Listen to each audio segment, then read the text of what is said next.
Hello everybody, once again I am Lehman Crafton, aka Zor Valachan Less Than Guru, and here is Mars on my lap in case you're wondering.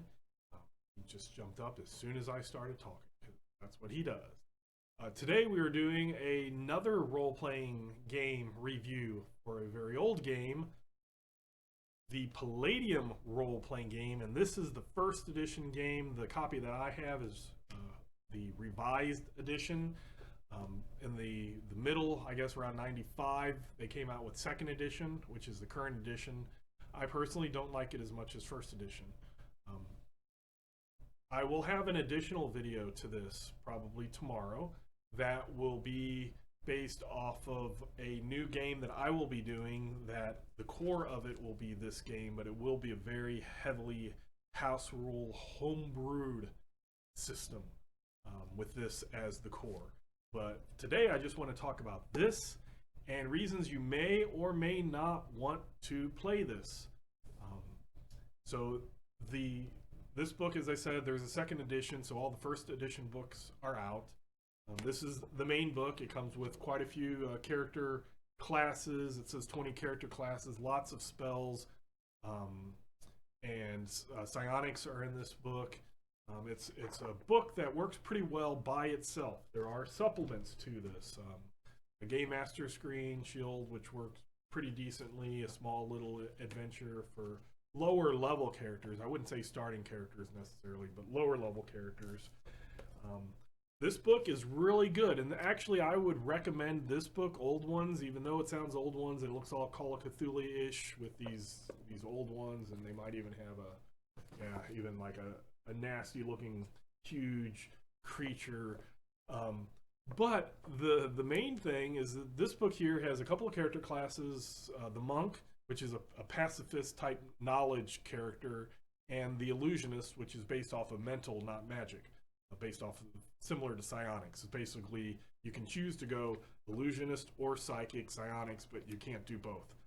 But other than that, and the adventures in the back, which kind of reflect on these old ones, the main meat and potatoes of this book are cities, towns, villages, and each city and town has like a full page, or if not multiple pages, of a town layout, all important buildings in the town, and then over here you have all the numbers on what are in those buildings, NPCs, what they might sell, what their attitudes are. They don't give stat blocks, they leave that up to the game master, but they might say, oh, there's a fourth level mercenary fighter who's now blacksmith. They do that, so they give you kind of the kernel to use, and then the game master expands it. But it's really good, and you can plop these down in any type of setting. So they have that, and it's kind of the same way with this book. This book is about islands out in the world, and you can just take these islands and throw them in your own world. I know a lot of people, hardcore Palladium fans, really love the Palladium fantasy world. I don't use it, but I use a lot of these books. This one also has additional skills, a lot of extra skills, which I think are pretty important, and some character classes. They use entertainers like tumblers, acrobats, bards. Bards are not magical. Bards are entertainers in this. And then they have like pirates, because it's the high seas, pirates and soldiers. And then, since a lot of it is an entertainment type base, gladiators, which are a fighter based entertainer. So that is something very interesting. The Monster and Animals book. Monsters and animals are not based really like characters. You can, but you can just pick out a monster and it has its own kind of stat block. Something interesting about Palladium is they don't do they do something more similar to old school D&D. Instead of this goblin has 20 hit points, old school D&D kind of said this goblin has this many hit dice, like maybe 3 hit dice, and hit dice were, depending on if it was basic D&D or if it was advanced D&D, it could be a D8 or a D10. So then most game masters either averaged it or just wanted all of them to have the max. So if you have your goblin with, say, 2 hit dice, you say, okay, they have 20 hit points. Or you could say they had 10. But it was meant to be originally where game master, you just roll, and whatever those D10s roll as, that's what you ended up with. So you could have 2 to 20 on, or 2 to 16, depending on which system you use. and a lot of stuff like this is in it. They'll give you kind of just hit points standard. That means figure it out. So the game masters have to do a little more digging. The stats aren't just right there for a lot of things, and a lot of these monsters you can use as players' characters if you as a game master want to. I would say look at don't just say, hey everybody, you can be anything in this book that allows it. Really look at them, because it could unbalance things, and Palladium Books is known to not care about balance. They're just like, here's all these choices, you figure out if you want to use them or not, which is good on an old school and a game where a game master can say no, when they can look at this and just go, nope, I'm not allowing a bunch of this stuff because I don't want it to mess up my game. Then you have other books. This is another one that has a lot more skills, a few character classes in it. Some of the character classes work well. This was pretty much the last book in first edition. There's a couple of character classes, the Witch Hunter and Undead Hunter in particular, that are quite powerful at the beginning. In the base game, basically, your character will start off with a weapon of average quality or even a poor quality weapon. They can start off with a basic suit. They give you like, okay, you have leather armor, you have this many gold pieces, and you might have a few extra things. The Undead Hunter and Witch Hunter, they give a ton of equipment that, in my opinion, a first level character, just based off of the equipment that they were given in this book, equal usually about a third to fifth level character of a different class. So beware. Those are ones that when I do my own homebrew, I'm not allowing. I used them in the past because of that. I had a bunch of characters that were at around 5th level, and somebody wanted to come in, and I'm like, this would make you able to work in the party without me having to up your level. So take this with a little grain of salt, and it's about jungle, so there's lots of jungle type settings in there. This one here, this is a book that these crystal weapons and armor and things like that are based off of psychics, so they help people that have psionics. Kind of went out of order. This book here is actually, this book here and this book here are kind of like a together thing. Wilderness, further adventures in the northern wilderness. I want to compare these two. This book here is a lot of adventures that are really good and really interesting, but they have very powerful what Palladium calls rune weapons. And rune weapons are weapons that have, like runes carved into them. Palladium system has its own runes. They're not Viking runes or Norse runes, but they give out very powerful weapons. These would be considered weapons if you want to compare it to something in D&D, like an intelligent Holy Avenger type weapon that does even more damage and can cast spells and do bunches of stuff. Are very, very powerful when they're considered to even normal magical weapons. And they have lots of them. Now, a lot of these have curses. Palladium First Edition really goes into the old school. Lots of powerful magic items have curses. So your player characters are going to get cursed, but they're going to have super powerful stuff to go with it. So you really have to think, do I want to have this in my game? This does the exact same thing, but instead of with magic, it does it with psionics. All these crystal things are pretty much rune weapons that only work for psionics, and psionics have to like use their, what they call their psychic points, ISP, inner strength points. They use those to do things with it, but they are very, very powerful as well. So if you use these two books, really look at it, determine, do I want these in my game or not? The adventures by themselves are really cool. If you want to tone down the weapons and use the adventures, that would be great. Having said that, that first book here, Adventures of the Northern Wilderness, does have an adventure, but it is mainly dedicated to these wolven people, these wolf-type humanoids as a race that are in the main book that you can play, and their society is really based off of the Roman Empire. It's the Palladium Fantasies version of every fantasy world has some type of Roman Empire, and in here they made it into these humanoid wolves. They're not werewolves, they don't shape change or anything, they just look like big wolves. It's a very popular and fun class, but they go into the whole politics and money and currency and tons of stuff like that. So that is the Palladium system books. Now, when we talk about the game in itself, I basically want to say you will either love it or hate it depending on your mentality. First, do you like old school? If you like old school, this is possibly a choice. If you like new school, I would stay away from Palladium Fantasy, especially if you like things like feats that tell you what you can do, and then that means that nobody else can do it because you got the feat that allows you to do that. This is not like that at all. This is you tell the game master, I want to do this thing that I thought of, whether it's cool or not cool or stupid or smart. And the game master then says, nope, or okay, or figures out a rule on how you succeed, because there's a lot of things that are not covered in here. There's skills, but the skills don't cover everything, and some of the skills seem redundant. Sometimes there's 2 or 3 skills that seem like they could all be under like hunting. Like there's hunting and then there's trapping, 2 completely different skills. And hunting is not even in this. Trapping is. And then in one of the other books, either the third book or the last book, the Insloth, I think it's book 8, that introduce new skills, and then they introduce like hunting. So that's kind of weird. But if you like the old school mentality of there's not a lot of hard, fast rules for crazy things, like, jumping on a dragon's back, and the game master can just make a rule up.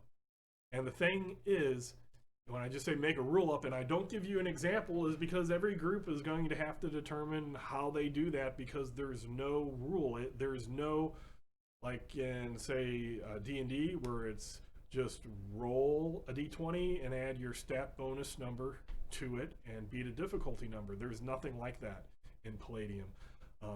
When I played old school, a lot of my D&D groups did you roll a d20, and if it's under your stat that makes sense, then you succeeded. If it was over, then it didn't succeed. And I transplanted that unconsciously when I was game mastering this, and that's how we played. And then later I realized that wasn't even a rule in here, because somebody asked, what do I do?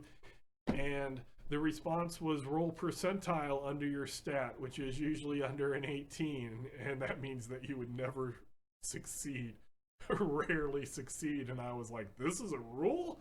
I don't like that. No way am I using that. And that's one of the things. Every group is going to come up with their own rules, because this does not fill all the rules. It's a thick book. There's tons of magic spells. As you can see, it's very well worn. I got this probably in the very late 80s. I looked, this was printed in 89. It was probably around when I got it. But look, it's not like those old second edition D&D books that fell apart. It still holds up together. Yeah, I did tape that basically because a piece was peeling, but that didn't mean that any pages are falling out. They do really good quality. All these are stitches. Thread is stitched. All these pages are stitched together before they're bound. This is a well used book. This isn't like I played it 3 times and it looks like this. This is like I played this for decades, or at least read it through decades. You can see the the discoloration from sweat of my hand, but it's together. Good quality, in my opinion.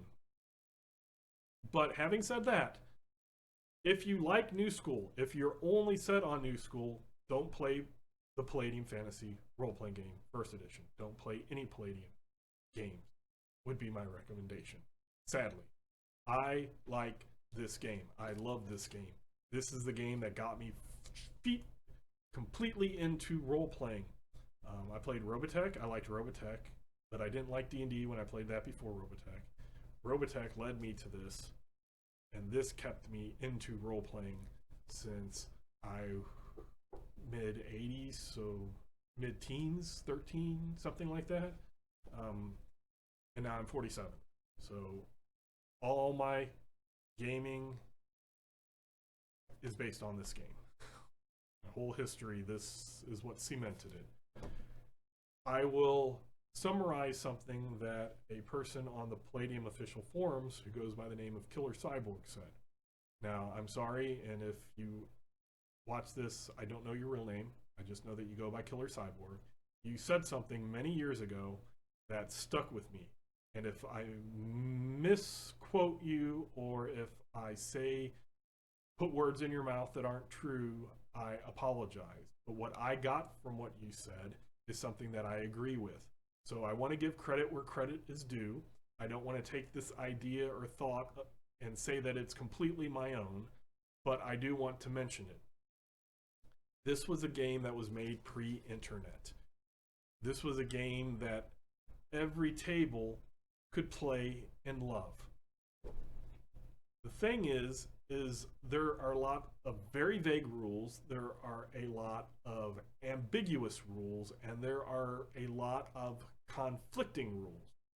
And each table, usually unconsciously, they would read something, not quite understand it. Somebody would say to the game master, hey, what's this mean? And the game master would read it, and they would just make a decision. And that's what their table did, and that's what their table was happy with, and that's what they played. And they played that way for years and years and years. And they thought they were playing raw, rules as written, or at least rules as intended. And then the internet came, and forums happened. And even back then, before forums, bulletin boards. And somebody would say, yeah, I love this because it allows me to do this. And somebody would say, no, it doesn't. Well, yes, it does. No, it doesn't. And even in the pre-Google days where it was bulletin board messaging, you got arguments. And arguments are still to this day off of pretty much any Palladium system, because you could have 100 different groups and they all play and love this game, and they all think that they're playing it raw, or at least rules as intended. And then when they cross communicate and start talking to each other, they realize they're playing 100 variations of the same game. And what they thought was obvious, what they thought or did, just even subconsciously, just of course it means that, another group thought something different and were playing different. And then when those two groups meet, or two people from those groups, they can get into big arguments saying, you're playing it wrong. No, you're playing it wrong. When there's actually, it's because it's so ambiguous. So if you want a game where you can go on a forum and get an official answer, or get everybody else who knows the answer, this isn't the game for you. If you want to make a game that you can make rulings and be happy with you and your group, this could be a game for you. If you want a game that you can go to the forums and say, I don't care what canon or official is, what are you doing in this situation? And get lots of variations of thoughts, this might be a game for you. And why I'm not just saying this is a game for you is because you do have to do a lot of that legwork.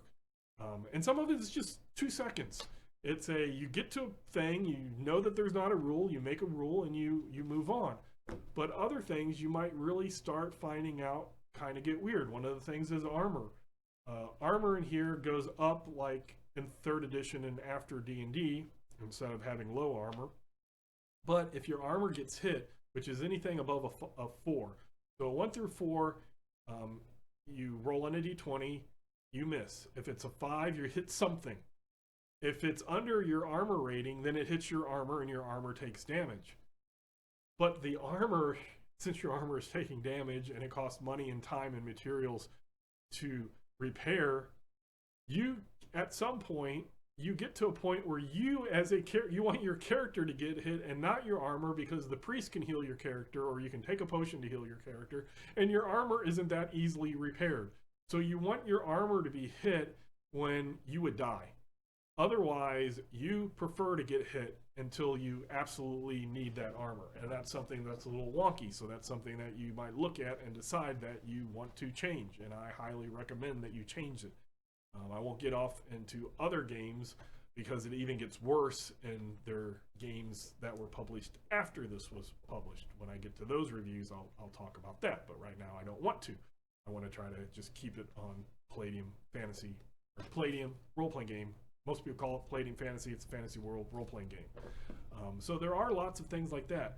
There's tons of different type of character classes. There's tons of magic. There's a diabolist who inscribe magic symbols on objects, or you can put it on a book, and then you put the book down, and the next person who picks it up that's not you, boom, you've warded them. There's lots of neat rules like that. Lots of rules like that mean that it's a long-term thinking game. It's not just you do something in combat and you throw it like a grenade. No, you place it for somebody to look at, and then they look at it, and then it explodes in their face, or sets off a silent alarm to let you know that it's been tripped. Things like that. There's lots of character classes. The summoner is like that too, where you don't spend a couple minutes, you spend like half hour or hours making a circle that you can summon a being and try to control them, demons or angels or animals, and then you can have them try to do things for you, or you can make a protection circle to prevent those things from attacking you. So there's lots of long-term thought. Combat has active defenses, and what I mean by that is it's not just I have a shield so I add a bonus to my armor. It is I have a shield, it does not add anything to my armor, but if somebody swings at me, I can block it.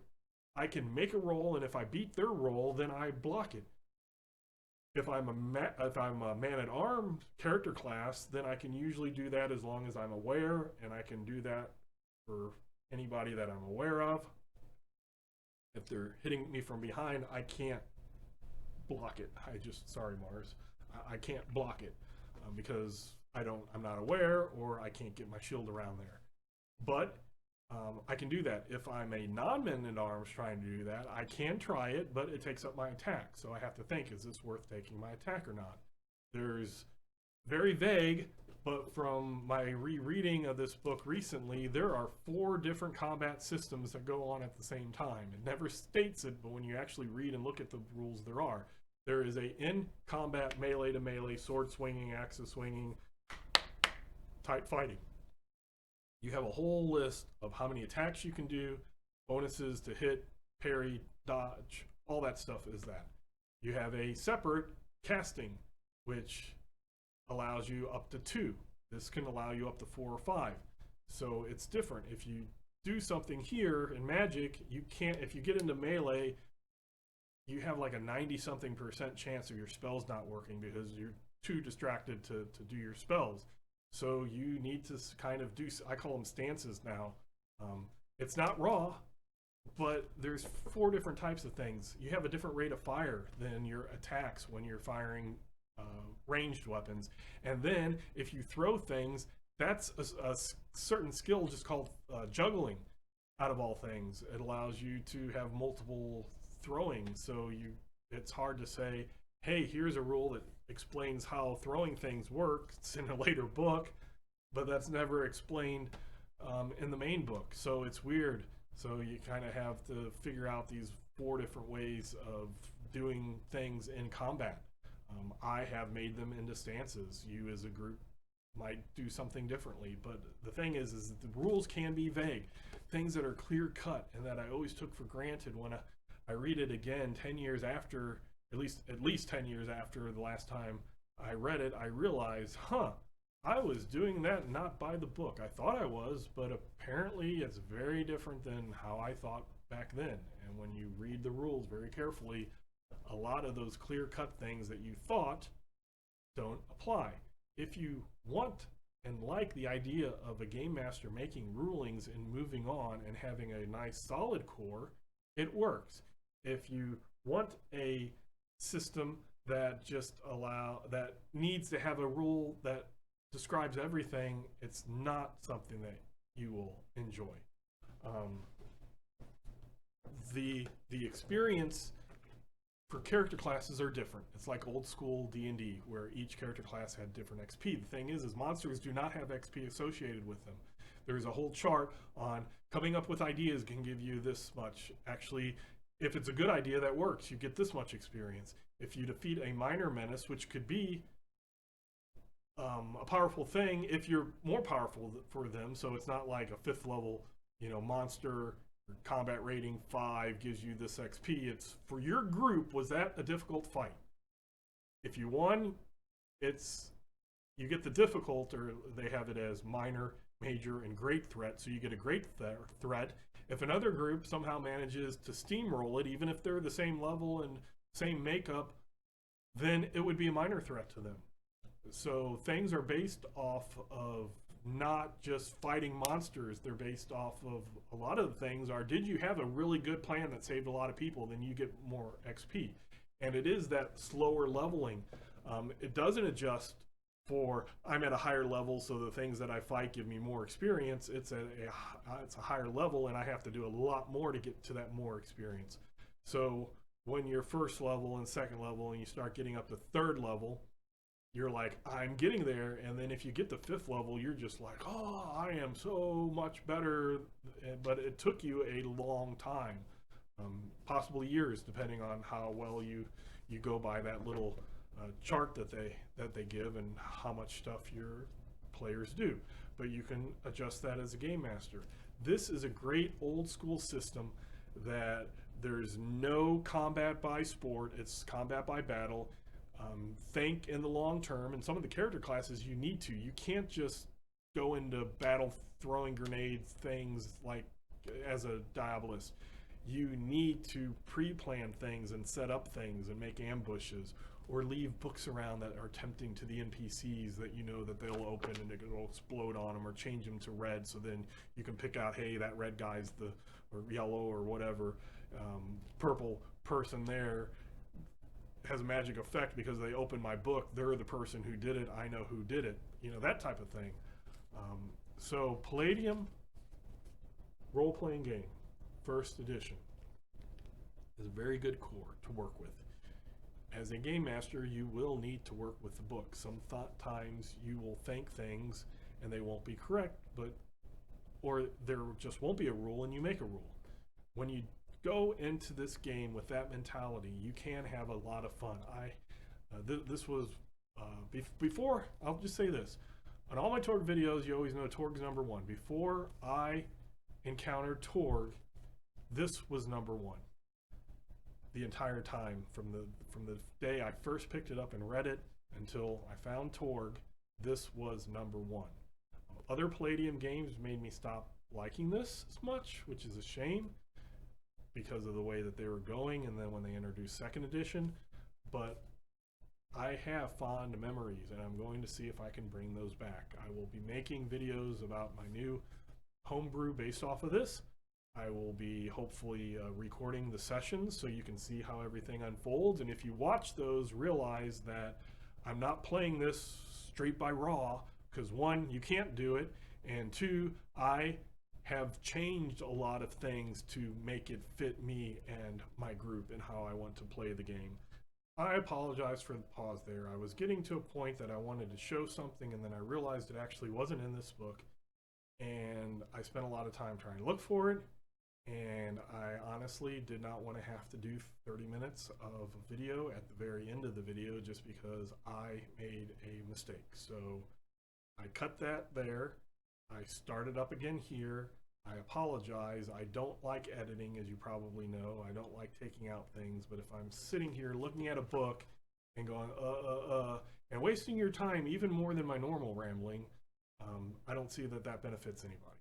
So I apologize, and I will continue and wrap this up. So Palladium Fantasy, or Palladium Role-Playing Game First Edition, is pretty decent as a core if you want to spend the time and energy to make it your own, which I always advocate for. Make any system your own. You will need to make it your own, even if you don't even understand that you are doing it as you play it. You will come up with little rules here and there, and it will seem perfectly fine, and your group will have lots and lots of fun. Some of the best stories we have, me and my group, are from playing this game and not realizing we weren't playing it as raw, because you actually can't play it exactly as raw. You will always make rulings. But if you like that, you want to go old school, if you want to go where death has consequences, if you want to go Not just I get to a certain level and now we resurrect everybody and nobody ever dies. If you want something that, yes, resurrection is possible, but it usually hurts the person doing the resurrection, not the person who's brought back. They have bad things, injuries and psychological problems that can pop up because they died and were brought back. But it hurts the priest or healer or whoever is the one who resurrects them or heals an arm that got cut off or something like that. It takes something away from them. So you don't just go to a church and a priest is like, pay me some money and I'll resurrect them. The priest is like, who was this person? What did they do? Why should I be resurrecting them? Why should I be losing my physical endurance, which is their equivalent of constitution, to help somebody that I don't know? Maybe they won't do it. Maybe you can convince them to do it or things like that. But it's interesting. They make death hurt. They make it really something that you have to worry about. It does have that system where above a 5, you or your armor are hit. So a lot of it is you are doing those active parries, active dodges to not get hit. And then when you have an advantage the next round or 2 rounds later or whenever, or you're just doing it while somebody else comes in and takes them out from a different side, different angle, using magic, etc., there's a lot of that type of thinking. It's not the tactical grid thinking of like D&D 4th edition or even Pathfinder, because it's D&D 3rd, because it is really grid based. They just didn't say it was, but you really do need it. You can do it theater of the mind, but it's much easier. But I'm not talking that tactics. I'm talking though thinking theater of the mind or battle, where you just have to realize that way things work in D&D and similar systems don't work in Palladium. This is based off of more free flow thoughts of what is cool, the idea of cool, not necessarily war game miniature backgrounds like D&D. Basically, we all know D&D came from wargaming.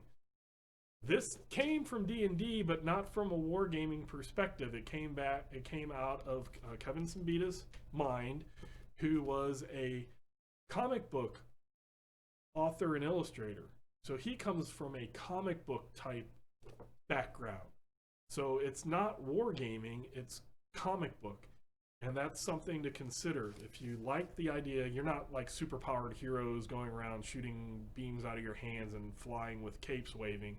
But the mentality of it's not this thing where we need specific rules because we have to do measurements and all of this stuff. If you go into the game master is going to be making a lot of rulings, and from one session to the next, it might tweak things because that's how it happens in comics, and just tell a fun story and participate in it, and don't let the rules bog you down. Go old school where combat is war, not battle. Pre-plan everything, figure out stuff, get an advantage over the bad guys. Things like that. If you take it along that mentality, this can be a great game.